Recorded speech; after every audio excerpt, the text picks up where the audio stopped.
À l'ère du numérique, le livre demeure plus que jamais un support incontournable pour raconter des histoires, se souvenir du passé et célébrer des parcours singuliers.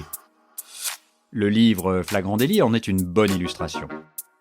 Édité par l'association Sepia en collaboration avec la ville d'Aix-en-Provence et l'agence Tout Écrit, cet ouvrage retrace 130 années d'histoire de la capitale historique de la Provence, à travers les photos réalisées par le studio Henri Elie créé à l'aube du XXe siècle. Flagrant délit, c'est aussi l'histoire d'une famille de chasseurs d'images qui, sur 4 générations, a su s'adapter aux évolutions des techniques de la photographie pour constituer un patrimoine inestimable de plus de 2 millions de clichés. Lors d'un entretien, Jean-Éric Elie nous a raconté l'histoire de la photographie qui se confond avec celle de sa famille. À l'heure du numérique, moi je marche en numérique depuis 1999. Mes prédécesseurs, Henri, mon arrière-grand-père, qui a créé la photo Henri Elie X, marchait avec des plaques de verre. Ensuite, mon grand-père, c'était plus du moyen format, tout en continuant le 13-18 ou 18-24 cm de négatif sur des plaques. Ensuite est arrivé le film plastique, le 6.6, 6.7 et le fameux 24-36, qui est du film de cinéma. Au départ, l'appareil photo a été inventé par Oscar Barnack pour justement visualiser les films de cinéma image par image. Et ensuite, est arrivé l'avènement du 24-36 qui a allégé énormément le matériel, etc., etc. Et le numérique a fait son apparition. Et donc moi, en 99, je me suis mis au numérique.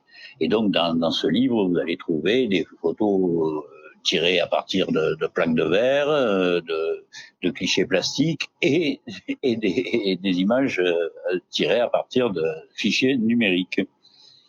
C'est-à-dire, vous avez un peu l'histoire de la photo à travers ce livre. L'histoire de la photo, certes, mais aussi plus que cela. En 152 pages et 300 photos en noir et blanc et en couleur, le livre Flagrant délit ouvre une véritable fenêtre sur le passé d'Aix-en-Provence. Les clichés, soigneusement sélectionnés et légendés par l'équipe de rédaction, dessinent l'histoire singulière de la ville et de ses habitants. Jean-Éric Elie nous a résumé en 3 mots ce qu'on peut ressentir en se lançant dans un tel projet éditorial. Le premier, c'est témoignage qui va rester. Un livre, c'est un objet qui reste. Et c'est peut-être la chose la plus importante parce que les réseaux sociaux, etc., ça passe. On ne sait pas trop si ça va être conservé, si ça perdurera dans le temps. Là, un livre, c'est quand même quelque chose d'important qui doit rester et qui reste dans la vie, dans l'histoire. Dans les 3 mots, ce serait témoignage pérenne, fierté d'avoir pu montrer le témoignage à travers 4 générations, pratiquement quotidiennement sur une ville. Et le dernier, émotion, quand on l'a eu dans les mains, c'est quelque chose. Pour moi, ce n'est pas rien. Voilà, j'espère que ce témoignage vous aura donné envie de découvrir ce livre.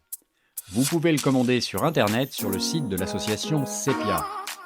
Si vous êtes de passage à Aix, vous pouvez également vous le procurer à la librairie Goulard sur le cours Mirabeau ou à la librairie Le Blason, rue Jeanne de la Rocque. Enfin, si vous avez envie d'en savoir plus sur les livres d'entreprise, après tout ce que nous en a dit Jean-Éric Elie, laissez-vous porter sur le site Livre d'entreprise by Tout Écrit, livre-d'entreprise-toutécrit.fr.